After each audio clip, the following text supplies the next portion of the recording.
I remember the moment she walked through the door, like it had just happened. Her heels clicked against the hardwood, that familiar rhythm that used to make my chest tighten with affection. She was grinning, this wide, almost mischievous grin, like she just carried a secret across continents and was dying to share it. "Hey, love," she said, tossing her bag onto the sofa. "The conference was amazing. You wouldn't believe the people I met." I forced a smile, but something in her tone, too light, too rehearsed, made my stomach twist. She smelled different, too. Not like the hotel perfume she'd packed, but faintly floral, almost like someone else. I shook it off. I was tired, probably just reading too much into it. The first night after she returned, I noticed small things. Her phone face down on the nightstand, her sighs whenever it buzzed, and that tiny crease between her brows when she thought I wasn't looking. I told myself I was imagining it. I didn't want to believe that the woman I loved, the woman I had built everything with, could hide something from me. But the signs kept piling up. Missed calls she muttered excuses for. Texts that disappeared before I could see them. A strange defensiveness when I asked simple questions. I started replaying every memory, every laugh, every quiet moment, wondering if they'd been staged, if she'd been somewhere else when she said she was at lunch with colleagues. My mind, my heart, they were betraying me with their own suspicions. Then came the moment that destroyed the fragile trust I'd clung to. I was sorting through emails for work when I found it. Not by hacking, not by suspicion, but by accident. A message notification on her laptop left open, a test result she'd meant to keep private. I froze. My hands trembled as I read. A positive test for something I hadn't anticipated. And the name attached to it wasn't mine. The room seemed to tilt. I remember the way the sunlight streamed through the window, mocking me with its brightness, while my chest felt like it was collapsing inward. I couldn't breathe. I couldn't think.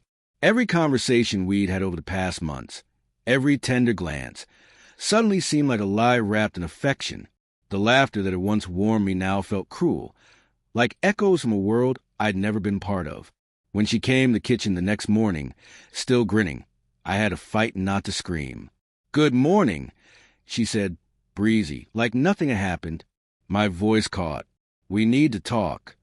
Her grin faltered for a fraction of a second, just enough to tell me she knew. And then she tried to explain, fumbling for words that felt rehearsed. "It's not what you think," she said. "I didn't mean for it to happen. It's complicated." I wanted to believe her. I wanted to swallow my heartbreak and tell myself that love was enough. But every instinct screamed that this wasn't just a mistake. It was a fracture in the foundation of everything we had. And I knew, I had known, deep down, that love alone couldn't fix what had been broken. I remember standing there, hands gripping the counter, listening to her justify her choices, while memories of us, the quiet mornings, the late-night talks, the way she used to laugh at my terrible jokes, stung like salt in an open wound. I saw her remorse, yes, but I also saw the truth she couldn't undo. And in that moment, I realized the hardest part wasn't anger. It was mourning the version of her I thought I knew. We sat for hours, talking in fragmented sentences, trying to reconcile a past that had become foreign. She admitted her guilt, and I let her speak, even though every word was like a knife twisting deeper. But somewhere in the conversation, I found a strange clarity. I didn't have to stay to hurt anymore. I didn't have to wait for her to choose me when her heart had already wandered. When she left that night, I didn't beg her to stay. I didn't yell or plead. I simply closed the door behind her and let silence fill the room. For the first time in weeks, I breathed freely, without the weight of suspicion pressing down on my chest. The pain was still there, sharp and raw, but it was mine to own, not hers to cause. I spent the following days reflecting, sifting through the wreckage of our life together. I realized that love isn't always enough, and sometimes the greatest act of self-respect is letting go. I had loved her with everything I had, and that love hadn't been wasted.